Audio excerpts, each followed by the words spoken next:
Muebles Andina, el mueble que necesitas está aquí, está al alcance de tus manos.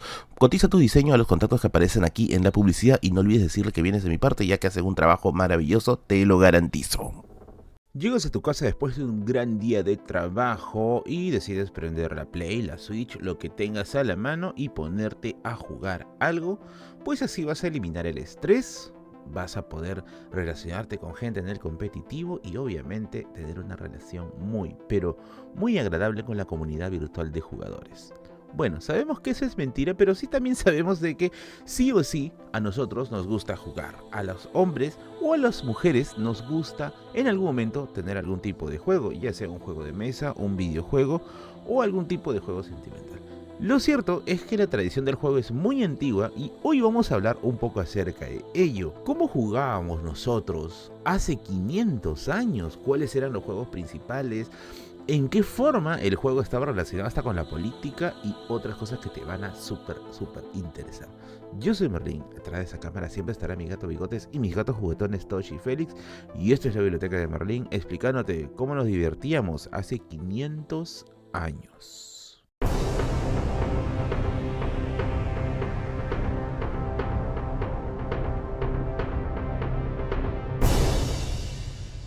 Primero lo primero, vamos con las fuentes. El libro que vamos a usar hoy día es La memoria del mundo inca, Guamán Poma y la escritura de la nueva crónica de Jean-Philippe Jasson, que es una colección de artículos sobre la obra de Guamán Poma de Ayala. El artículo en particular es del investigador Denis Roberge, del que vamos a tomar la información para este video. Cuando tenemos uno de los reportes más antiguos acerca de incas jugando algo, pues lo tenemos con respecto a la información de Inca Roca, quien se menciona que era un inca que le gustaba jugar, pero también, y yo sé que no va en contexto con el video, pero no dejo de mencionarlo porque hasta el autor le pareció raro, también se menciona que era bien mujeriego. Quizá hay alguna relación entre los dos, aparentemente sí hasta cierto punto con respecto al tema de las mujeres en los juegos, pero eso lo vamos a explorar más adelante. Ahora, también se sabe que los niños jugaban, es cierto, jugaban. De hecho, cuando a veces me paseo por algunos museos, me dicen que se han encontrado hasta pequeñas miniaturas, ya sea de animales u objetos, que se mencionan que eran pues juguetes para niños de la época. Sin embargo, lo que se menciona acá es que si bien los niños sí podían jugar, no es que fuera su actividad principal. De hecho, los niños tenían gran parte del tiempo que tener participación en el trabajo de los adultos, por lo que los niños si bien jugaban, pero su vida no estaba enfocada tanto al juego como sí lo podemos ver al día de hoy con tu hermanito niño rata ahí renegando en Minecraft, ya que sus actividades están más ligadas al trabajo masculino o mejor dicho al trabajo adulto. Ahora, fechas en las cuales se puede decir que se juega y el juego era parte de esa fecha. Pues tenemos la famosa celebración del Inti Raymi, que ya hemos hablado en un video acerca de cómo fue el último Inti Raymi que oficiaron los incas, pero acá tenemos información complementaria, pues en el Inti Raymi no solamente hay una ceremonia, sino también hay juegos. Y acá vamos a describir algunos juegos que practicaban los incas, así que toma lápiz, lapicero y anota. El juego del Riwi. El juego del Riwi es un juego bien curioso y estoy seguro que le vas a encontrar una analogía a un deporte de hoy en día. El juego del Riwi, ¿cómo se hacía? Pues se utilizaba una bola de piedra o plomo y a esta se le podía amarrar una cuerda. El tema es que tenía que quedar como lo que hoy en día conocemos como una boleadora. El Riwi se utilizaba para poder apuntar hacia objetivos con una especie de tiro al blanco. Guamán Poma menciona lo siguiente, de que se lanzaban palos al aire y las personas que tenían el uso del Riwi tenían que lanzarlo para que éstas impacten contra los palos y de esa forma pues ir ganando el juego. Era un juego de puntería, si se quiere decir. De manera interesante, los extirpadores de idolatrías identificaron de que el Riwi no solamente era un juego inocente,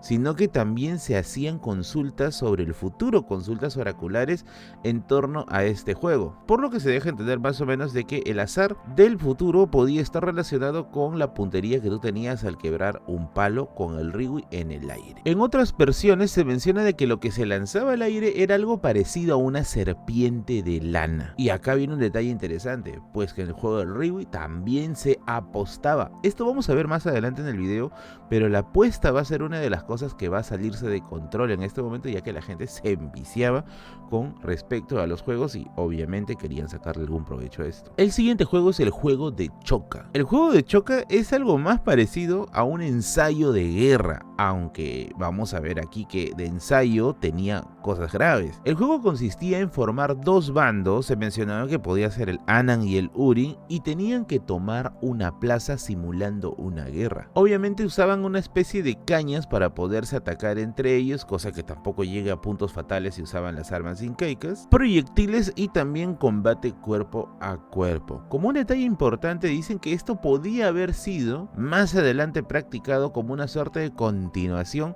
de los torneos de caballería medievales como la justa. Pero como les voy diciendo, esto de ensayo tenía poco, ya que tenía sí o sí heridos e incluso se llegó a contar muertos en la práctica de este juego. El siguiente es uno súper interesante, el Guairo de Anaca. Aquí se invito a que lean el artículo completo, ya que hay una suerte de polémica con respecto al nombre Guairo y al término Anaca y la conjunción de ambos. Es un tema lingüístico un tanto denso, así que si quieren la información completa, lean nuevamente el artículo. Pero el Guairo de Anaca se describe de la siguiente forma. Era un juego, vamos a llamarlo así, una suerte de juego de mesa, ya que se empleaban dados y en la mesa habían algunos hoyos en los cuales había que hacer transitar por ahí a un peón.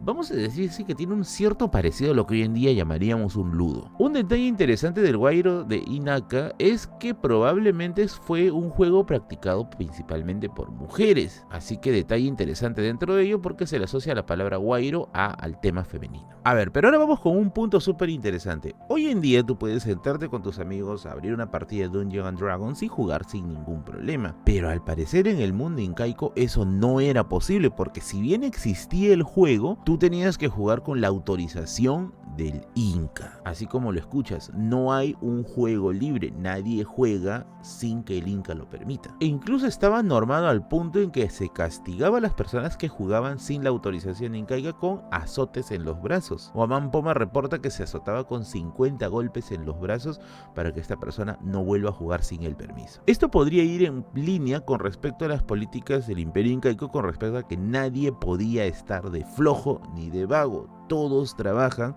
por lo que la práctica del juego en cierta forma era una relajación de la persona, así que había que hacerlo trabajar. Cuando llegan los españoles ya en el siglo XVI, se traen nuevas diversiones a esta parte del mundo, quizás una de las más importantes, el famoso ajedrez, que le llaman también como taptana. El ajedrez ya es un clásico ya de la práctica en juegos de mesa que hasta el día de hoy incluso goza de una importancia gigantesca, y también tenemos la célebre tradición peruana que escribe Ricardo Palma con respecto a los incas ajedrecistas, por lo que también se puede decir que los incas se adecuaron y se acoplaron a este juego. Pero eso no evita que haya ciertos juegos que hayan caído en el desuso, como por ejemplo el alquerque. El alquerque era un tablero con 5 líneas horizontales, verticales y diagonales formando 25 intersecciones.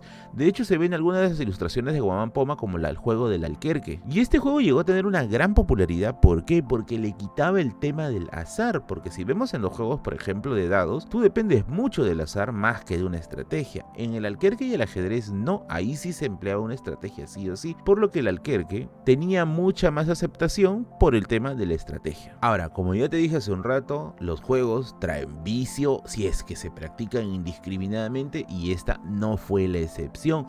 Se sabe de reportes de caciques que se enviciaban tanto en los juegos que terminaban malgastando el dinero recaudado en los tributos. Por otro lado, muchos soldados eran encontrados jugando durante sus horas de trabajo, y obviamente se les llamaba la atención ya que no estaban cumpliendo su labor adecuadamente por quedarse jugando. Otro de los juegos muy interesantes es el juego de los naipes o las cartas. Se sabe que los curas y autoridades españolas jugaban a las cartas entre ellos, ya que también se le daba una cierta dosis de estrategia a ello. Hay que mencionar que las cartas suplantan a los dados desde aproximadamente el siglo XIV. Eso no significa que los dados hayan desaparecido, pero la popularidad de las cartas van a ser mucho más elevadas a todo esto. Así que sí, Pizarro le entraba al cartón. Ahora, como te digo, este vicio era tan fuerte que incluso hacía relacionar a ciertos sectores sociales que uno diría, oye, ¿por qué? Pero por el vicio, pues. Estaba el caso de los encomenderos y soldados españoles que eran sorprendidos jugando sus cartas en los tambos. Acá viene un dato que seguro muy